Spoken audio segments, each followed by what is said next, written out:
Alors bonjour chers fans. Vous voyez cette fille que vous voyez en bas de l'écran, cette jolie demoiselle, très belle, très belle. Elle n'est plus. Elle est décédée en Tunisie depuis le 11 février. On ne sait même pas où est le corps actuellement. Oui, donc cette vidéo, on m'a envoyé ça ce matin pour dire à la famille, si c'est votre soeur, si c'est votre frère, sachez qu'elle est décédée en Tunisie depuis déjà une semaine. Donc, déjà depuis le 11 février, hein, oui, déjà ça fait plus de 2 semaines qu'elle est décédée en Tunisie. Donc, j'ai fait cette vidéo pour que vous partagez la vidéo au maximum. Partagez la vidéo parce que sa famille n'est pas encore au courant. Partagez la vidéo au maximum.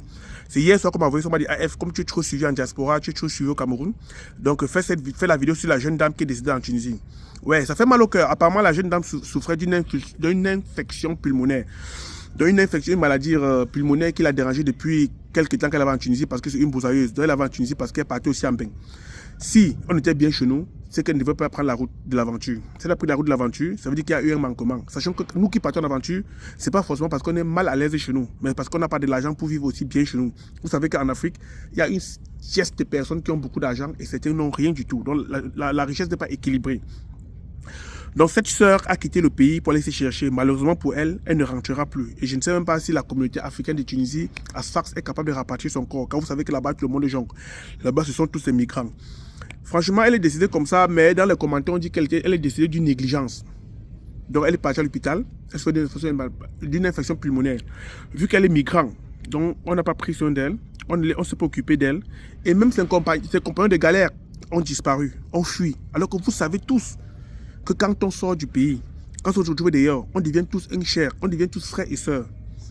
Mais on m'a dit que dès qu'elle a commencé la maladie, beaucoup de ses compagnons, même le gars qui l'a toumaillé a fui. Même le gars qui l'a toumaillé a fui. Donc on est parti la déposer à l'hôpital et tout le monde a disparu. Là voilà maintenant qui est parti. Elle est décédée tout seul sur le lit d'hôpital. Personne n'a côté d'elle. Et je pense que peut-être le corps a été inhumé. Vous savez qu'il n'y a personne pour réclamer le corps en Tunisie, même l'ambassade n'a pas le temps. Personne pour réclamer. Donc quand vous prenez la route de l'aventure, si vous savez que vous êtes malade, rentrez au pays. Vous allez mourir sur la route. Parce que tant que tu es migrant, mon frère, tu ne comptes pas.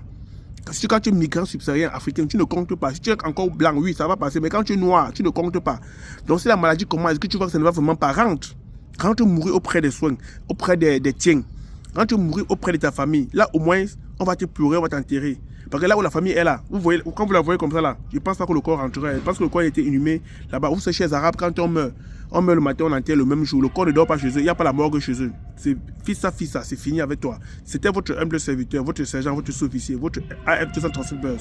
Mais terrible. La prochaine victime qui a regardé ma vidéo, maintenant, elle m'insulte. Mais à chacun son tour chez le coiffeur.